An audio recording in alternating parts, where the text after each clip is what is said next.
ay booru midi jot géej gi ne selew waaye terewul am na yenn gaal ya fa ne ci jamono ji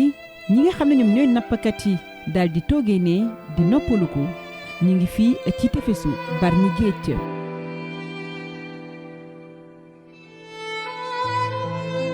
gelawu géej gi jaxasoo ak xeetu jën yi ñu koy nooyi fii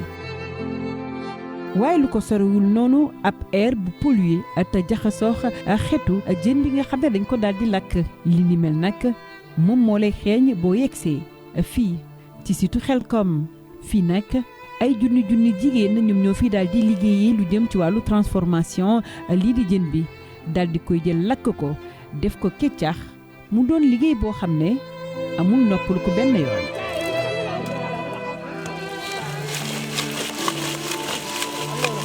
waaw bu fekkee jën bi diisul nag mën na def ay 25 yooyu noonu. soxna yi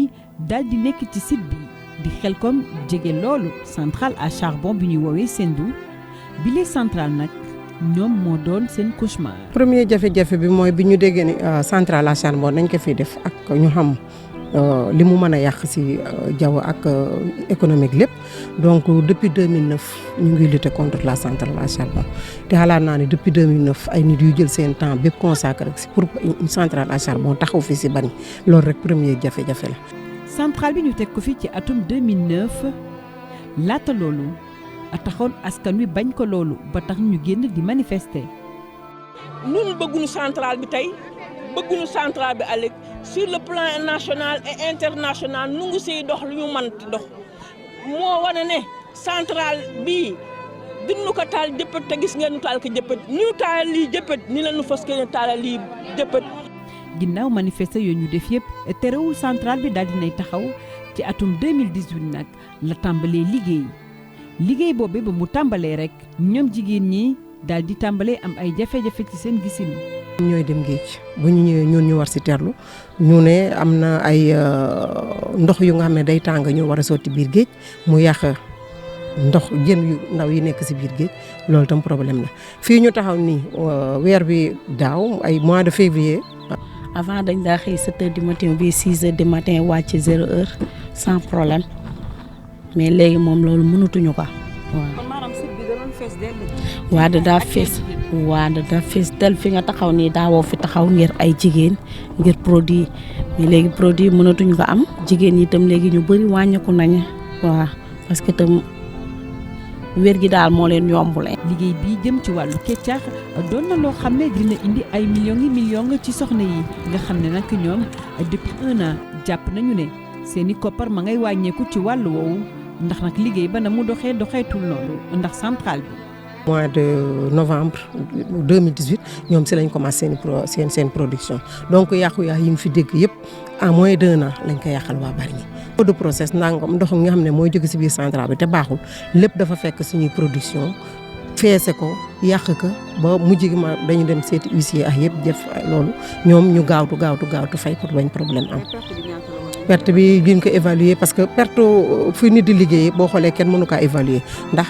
foo xamee ne chaque jour da nga fa daan liggéey léegi di nga toog 2 mois doo fa liggéey parce que ndox ma daf fa taa donc am na manque à gagner bu nga xamee ne daf si bokk mais si ni ñu nekkee woon noonu rek bi ñu calculer presque doonoon na ay 1 million et quelque ñu fay ko jox ko jigéen ñi nga xam ne ñoom la seen i jën yàqu woon mais nag loolu boo xoolee du ndàmpaayu yàqu-yàqu bi ñu xam ne moom lañ. ci wàllu koom-koom lu jëm ci seen wàllu wér-gu-yaram itamit ñu koy wax ndax nag gis nañu ne ni ki saxaar suy jugee ci biir centrale bi lii di këriñ gi ax nag pënd bi ñu ngi ko juuk muy mën a naaw saa su ne ñoom ñu koy daal di nooyi. xale yi léegi ku si juddu yaa ngi ànd ak sa maladie dënn xale yaa ngi sëqët xale yaa ngi de ñun ñi fi nekk itam di liggéey wax fa dëgg yàlla newuñu en bonne santé donc li ñu doon wax comme centrale nga fi dañu fi hôpital mais kay nga yóbbu hôpital da fekk mu am lu mu fajoo kuy am sa économie ku ko rey góoma ne dina am nga leneen loo nga xam ne boo feebaree di nga dem di ko fajoo. ñoom soxna yi fu ñu taxaw rek dañuy waxtaane centrale bi ak jafe-jafe yi mu leen indil ci wàllu wér-gu-yaram soxna si moom di nettali feebaram beneen ni moromam jàpp na lépp ma nga jóge ci saxaaru centrale bi. parce que saxaar si sonal na ma maa ngi saxaar damay saxaar day saw ma dem fenn kenn gisuma. ñaari façon saxaar mooy jóge ci site bile saxaar suy jóge ci centrale bu Sendou bi ba ca des di saxaar bu jugee ci situ Xelkom bi te na ñuy lakkee jën bi soxna Fatou Samb di ci indi ay leeral. ku nekk xam na site de transformation nu bañ juddoo suñuy maamaat transformation produit halieutique te fi sax boo xoolee doon du métier mu ñuy jàng da ngay judd fekke ka continuer di ko def te ba ñu juddoo rek fekk ba léegi yàlla mi tiim xam na ne gisuñu kenn ko nga xamante ne feebar na noonu saxaar kee ko di parce que kopp la ñuy taal te kopp ku nekk xam na ne amul matière organique bokkul boo waxoon tey dañ laan dañuy polluer ñoom ñuy polluer mais ñoom la ñu yor ak ñun li ñu yor xam nañ ko ñun bari ñi ba ñu suñuy maamaat lii fi lañ fekk liggéey bi te bañ ko fekkee ba léegi wax fa dëgg yàlla gisuñu mais centrale bi mu fi nekkee ñun xam nañ ne ay maladie pulmonaire daf fi yokku. ngir soxna si li ci gën a metti sax ci mbir bi mooy dafa indi ab impact psychologique ak ci soxna yi. am na loo xam ne sax du doon yàqu-yàqu économiquement mais psychologiquement ab yàqu-yàqu la ndax toog fi mu nekk jigéen ñi koo wax bu ñu gisee ku ñëw dañ naan mbaa du dañ ñu fiy jële donc loolu toujours mu ngi seen xel centrale bu dawee est-ce que waa site de transformation bi duñ leen fi jële ñooy leen en tout cas ñun li ñu si man ñu ngi koy def mooy fépp fu ñu war a waxee duñ ñu fa waxee fépp fu ñu war a combattre centrale bi duñ ñu ko def donc loolu mooy première yàqu-yàqu mooy état psychologique bi nga xam ne moom la nit ñi nekk. ci activité yu ñuy liggéey doon na ay activité yoo xam ne ci ay temps lay yam mu doon transformation bi ak li jëm ci wàllu mbayub kànj bi waaye mbay moomu ñoom jàpp na ne dee na ba noppi. galaw lu jëmee côté bi bu ñu commencé peel rek dañuy sentir poussière boobu di ñëw ba ci ñun waxuma laa nag jigéen ñi nga xam ne ñu ngi nii à presque 5 mètres de la centrale ñu ngi ci ginnaaw centrale bi donc lu garaaw a garaaw la loo xam ne ñu ngi koy seetaan amuñu feneen fu ñu daanu seen doole. tool yi lañu amoon doon fi béy kànja port bi ñëw na nangu ko genn wàll léegi yëpp kenn dommage waxuñu leen dara des années topp nañ ciy daw kenn waxuñu leen en plus fii lañ am di fi daan doole muy Xelkom bii si yoos bi période la bu nawet bi passé lañ fi ne presque 1 an mu fermé donc moment yooyu la ñu mën a am seen gagne-pain en plus bu leen andilee centrale ak poussière mu leen di andil ay feebar ëllëg ñoom duñ ko gisuñu ko léegi mais ëllëg lay garaaw buñ demee ba seen tey yenn année yi moment boobu lay garaaw. boo xoolee 29 hectares yi centrale bi tegu lépp ay tooli kànja la woon gannaaw 29 hectares yi ay kànja la woon fii ñu taxaw nii si gannaaw ay tooli kànja la woon te jigéen ñu noonu daan def bu nawet bi ñëwee xam ne liggéey dootul am jëndu am ñu dem defi mbayoo kànja donc di mën a subvenir à leurs besoins liñ daan jëlee si kànja gi sax moom lañ daan investir fii pour mën a am début liggéey bu ñu liggéey fii itam liñ fiy am moom la ñuy yóbbu sa tool yi muy labourer si fay si ñi ñuy liggéeyal donc muy ñaari activités yu nga xamante boo xoolee fii si Bargny ñaari activités yu dee la muy transformation deewagul mais si la jëm mais mbay moom dee na si biir Bargny te wax fa dëgg yàlla moo nekkoon suñu baneen mi. ñax mu vert mi rafet lool dem sax bay tàmbalee yàqu terrain yi nga xam ne ñoom moom lañ doon jëfandikoo itamit mënuñu ci liggéey li ni mel doon lu metti ci soxna yi. waaw parce que ñun dem nañu ba gisee réseau parlementaire yi nga xam ne dañu dox ci environnement dem exposer fa problème yi xam leen ne yéen a def seen i texte ak seen i loi te léegi boo xoolee lépp dañ ko bafoué amul texte yi nga xam ne moom la woon ci wàllu environnement muy article 13 bi nga xamante ne dafa par exemple fii ñu nekk muy site de transformation bi digganteem ak dëkkuwaay dafa war a doon 500 mètres muy ab zone tampon mais yow yaa gisal sa bopp ñu ngi ci miiru centrale bi loolu la ñu xam ne bu ñu liggéeyee ba sonn ci miir bi la ñuy wéeru te loolu fa dëgg yàlla ku fi ñëw di nga ko gis donc loolu muy lu nga xamante ne jaaduwul la état du Sénégal bu fekkee ne moom moo cautionné parce que boo nee état du Sénégal mooy par exemple direction de l'environnement et des établissements classés ñoom ñoo joxe quitus pour ñu tabax centrale bi mais bu fekkee ne ñoom ñoo joxe quitus te xam nañ ne ab état moo war a protéger ay population donc nun loolu jaaxal nañu état moo war a gérer ak population bi jàppale leen si seen nekkin lu mel ni BAD par exemple banque africaine de développement la tudd donc ku développé wul waruloo yóbbu nañu à la pauvreté te fi mu nekk sentir nañ ne ak projet centrale à charbon bi banques yi lii leen waroon defuñu ko mooy génn nañu xaalis nit ñi di yuuxu ñu waroon ne téye ba xam lan moo tax yuuxu yi am ñoom ñu delluwaat dëkkee sa waat parce que dama leen wax ne étude d'impact environnemental et social nga mën kaa def si dëkk te mën loo xam ne fii ay jigéen a ngi fiy liggéey donc fan la ñu jaar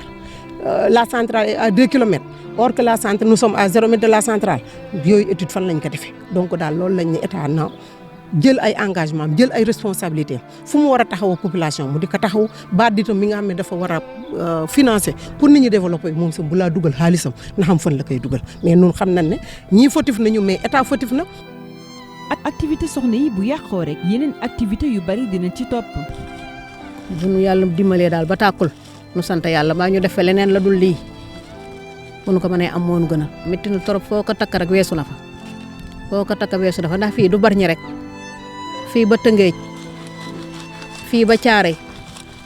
yëpp dañuy ñëw fii góor ak jigéen ñëw boo demee te fële fa ngay fekk xale lu góor yi ku si liggéey ba wàcce ñu fay la saret bu nekk ñu fay la si 3500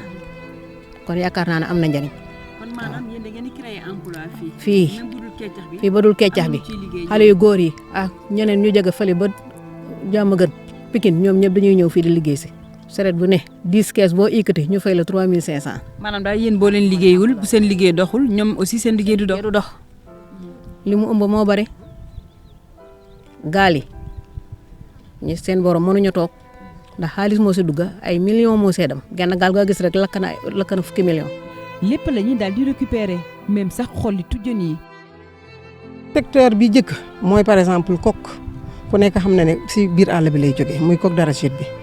Touba Kaolack Fatick Kaffrine fu ne lañ koy jëlee ñëw di ko indi donc loolu rek économiquement am nañu dimbali parce que ñoom daawuñu am coque bi nu ñu ko def léegi bii commencé ñu commencé di ko indi di ko jaay benn jën bi nga lakk ka boo ko lakkee mën nga ko génn nga dindi jën bi jaay ko parce que mooy si consommation alimentation la bokk surtout ak ferñeent yi nga xam ne dafa nekk si biir nga pare nga jël xolliti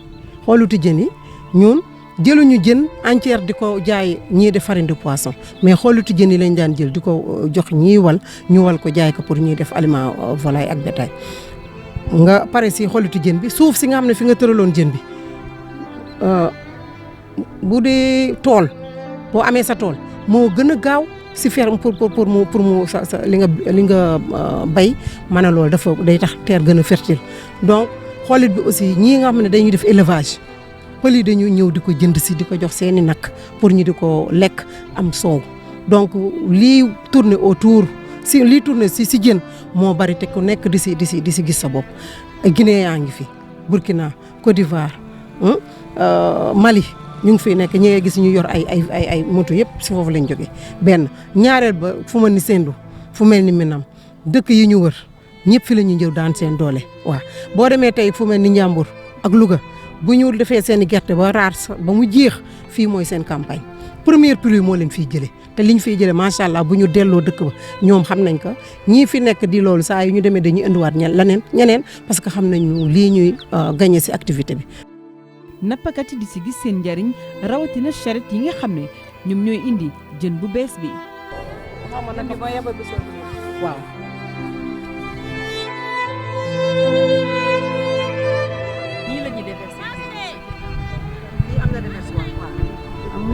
mais fii si gannaaw garab gi. borom kër yi itamit li ni mel daal di leen di jaxase ndax nag bu seenu liggéey soxna yi yàqoo rek dina feeñ ci biir kër gi. ni ñu jàngatee métti bi soxna yi ni ñu koy dund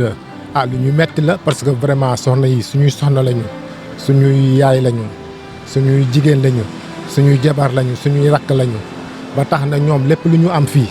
kër gi lañ koy yóbbu te kër gi boo ko seetee ñaar ñoo ko bokk muy jëkkër ak jabar te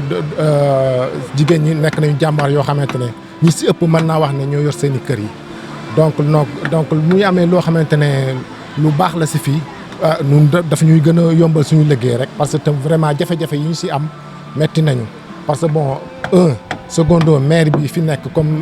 maire waroon na ñëw jàppale jigéen ñi boo ko seetee à l'heure actuelle dañu doog a jóge si nawet bon ndox mi bari na fi bon te femme yaa ngi bëgg a liggéey bon léegi pour ñu traverser pour ñu dem liggéey dañuy traverser ndox mi te bon léegi li ñuy liggéey suñu kër gi lañ koy yóbbu donc maire bi xamante ne mooy jaboote ñëpp waroon na ñëw à secourir ña premièrement waroon na fexe ñu évacuer ndox mi mu jóge fi bon defuñu ko jigéen ñi ñu ngi am seen propre moyen di wéeri di def ay démarches pour mën a liggéey bon loolu moo leen parce que bu ñu ko deful aussi day métti si ñoom métti si famille bi donc loolu vraiment ñu ngi nekk loo xamante ne kontaan nañ si et ñun tamit ñu xamante ne ñooy suñuy jëkkër suñuy jabar yi vraiment ñun kontaan nañ si ñoom parce que vraiment jàpp nañu si kër yi à 100%. bon fu ñu joxee dërëm ñoom joxe nañ fa dërëm loolu ak sant yàlla daal. bu fi nekk yéen tam aussi doon ngeen ay nappkat bu fekkee ne par exemple da ngeen indi jën yi. ñoom ñoo koy jënd itamit. si bon bu ñu andee jën yi ñoom ñoo koy jënd parce que tam jënd bi ñun ñii koy andi parce que tam andi bi moo baax si ñoom parce que ñun suñu demul ñoom duñu mën liggéey donc ñun ñoo bokk liggéey bi daal bon liñ ko bokkee nag ñun dañu ñaan yàlla affaire bi gën a barkeel liggéey bi gën a barkeel ku nekk xej si daal. yenn saay soxna yi jaxle loolu ba xamuñu fa ñu jëm ñenn ña dañuy mujj sax bàyyi dellu seen kër ni ki soxna si. fii doon fi doon liggéey mais liggéey bi dem na ba poussière centrale bi dem bu ëpp nu doole nu ragal bàyyi dem ñibbi mais année bi yëpp kii bi yëpp avant nawet ba tey liggéeyuñu. waa moom lan moo tax mu dellu siwaat. bi nu déggee centrale bi tàkkul noonu ñëwaat am fitu ñëw mais bi muy tàkk dañu ragal pour ñëwaat fii moo tax nu delluwaat dëkk ba toogaat te lii noo sunuy doom ak sunuy yaay ak sunuy baay yëpp si lee la nu xam juddoo si màgg si ba tey nu di ko liggéey mais centrale bi ñëw ëpp nu doole amatuñu si la nu jàpp nu dem dellu mais lii si la noo suturloo nu lépp si lii la ne ginnaaw yàlla ak yenante ba nu lépp si lii la ne. ah kay centrale bi depuis ba ñu nekkee ci site bi ba léegi gisuñu ko benn yoon mu daldi saxaar li ñu xamal. centrale bi ça fait plus de 4 mois doxul donc cela veut dire que mënul amalu leen benn njëriñ donc mun nañ seet beneen alternative pour dul bii. depuis centrale bi daal li ma seetlu depuis 4 mois ngi ni saxaarul benn yoon daal la fi génn tuuti saxaar. bile situation nag a tax ñoom ñi la ñu jàpp ne bile centrale à charbon amul benn njëriñ ci communauté bi. te lii amalu na njëriñ centrale bii benn njëriñ amalu na ko nag lu am yaa xam ne ma sëkkalu na andi fi mu nekk nii ba xeesee ba tàkk poussière bi noonu amuñu fitu toog fii yëpp dañuy dem dugg si biir mbaar mi kenn duutoo mën a liggéey dara ñun ñëpp si biir mbaar yi la noo dugg a toog. dans ce nganda ay organisation société civile comme Lumière Synergie pour le développement jàpp ne centralu këriñ bi nekk fii ci Sendou nekk na loo xam ne day indi ay jafe-jafe askan wi rawatina soxna yi te amul benn njariñ. famille ba tey ça reste à voir boo ñëwee fii xool xam ne vraiment jigéen ñi ñu ngi am ay tolof lié à la centrale bon ñun fiñ ci toll mooy que ne parce que ñun li ñuy wax rek mooy que ne BAD na respecter ay politique am ses propres politiques de sauvegarde environnementale et sociale ce qui n'est pas le cas pour Sendou parce que ku ñëw Sendou xool jigéen ñi niñ nekkee ak centrale bi nekk côte à côte di liggéey xam ne BAD dafa faillir à sa mission. parce que ku ñëw xel comme xam ne jigéen ñi loru nañ ba pare si côté économie bi am na loraange si côté environnement bi am na loraange côté sanitaire côté yëpp foo laal rek am na foo xamante ne ni centrale ba dafa indi ay loraange yu jéggi dayo kon ñun jàpp nañ ne suñu xaalis bi ñu jël di ko financer projet mu ngi lor suñu askan. ñu dut baaraam Banque africaine de développement ne nag lépp mooma. di liggéey xam ne BAD dafa faillir à sa mission ñun li ñuy def rek mooy di ko remonter les bretelles mu respecter li nga xamante ne nii moom moo ko moom. parce que BAD day ne projet am du lor benn nit te projet bi boo xoolee ci suñu gis-gis pratiquement dafa lor toute une communauté gën ci bëri nag les femmes transformatrices foo xam ne ñu ngi wax ay junni femmes. yoo xamante ne ñoo ngi liggéey nga teg benn projet boo xamante ne day am ay impact négatif ci seen vécu day nasaxal seen koom-koom loolu BAD loolu waru ko parce que comme moom ci développement lay liggéey warul yaaxal kenn mais dañu gis nag que projet bi moom wax dëgg fa yàlla dafa passé à côté. te it doon na jamono ji nga xam ne ñi ngi xeex ngir nag lépp loo xam ne mi ngi jublu ci wàllu këriñ ñu jëlee ko fi ci Afrique lépp. au niveau continental. bëggatuñu gis financement charbon ñun loolu mooy suñu liggéey mais nag comme communauté Bargny ñoom dañu ne délocalisation pure et simple de la centrale la ñu soxla. tey jii nag soxna yi pare ne ñoom lu ñu bëgg rek mooy bu fekkee ne nguur gi bëgg nañu liggéey bëgg nañu jàppale leen dafa war rek daal di fii jëlee bile centrale ndax nag sonal na leen loolu. 200 milliards bëri na bëriwul mais nag 200 milliards par rapport ak askan bi. par rapport ak dundu askan bi fekkee ñoom seen xaalis bi ñuy ñun suñu xaalis africain dañ ko jël pour lor africain ñun amalatuñu njëriñ gisatuñ ci suñu bopp. BAD mu retiré wu ci financement au charbon tout simplement la BAD se retire sur le financement du charbon partout en Afrique nag. ñu délocaliser la centrale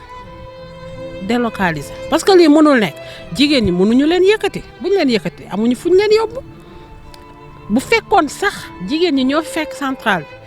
ñu naan ñoo leen fi fekk yooyu mais loo xamante ne c'est des générations ci ginnaaw ñoo fi nekkoon da ngay gis femme bu am 50 ans mu ne la maamam moo fi nekkoon donc maamam bi mu fi nekk moom ban âge la amoon kon ay génération yu bëri jaar nañ fi alors que centrale bi c'est récemment en 2009. donc daal muy activité boo xamante ne dañu waroon a am ñu jàppale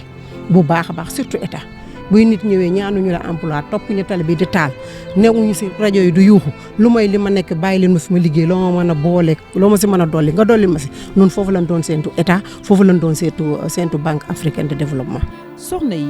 di def liggéey bu metti di def liggéey bu rafet di def liggéey boo xam ne day jur yeneen liggéey boo xam ne day dundal askan wi tax na ñoom ñu jàpp ne lu ñuy dund doon na xoqatal ci wàllu koom-koom waaye tamit doon na xoqatal ci wàllu psychologie li ni mel nag tax ñu bëgg centrale bi daal di fiy jógee ndax doon na liggéey boo xam ne ñoom mënuñu ko bàyyi dem feneen ndax nag seen maamaati maam ñoo ci nekkoon. site bii nag ay waxamande ay mag waaye itamit ñoo xam ne âgé nañ loolu ñi ngi fi di fi daan seen doole jàppale seen njaboot te it jafe-jafe bu fi am rek ay junni famille dinañ ko sentir fii ci Bargny Géej li wër Bargny yëpp.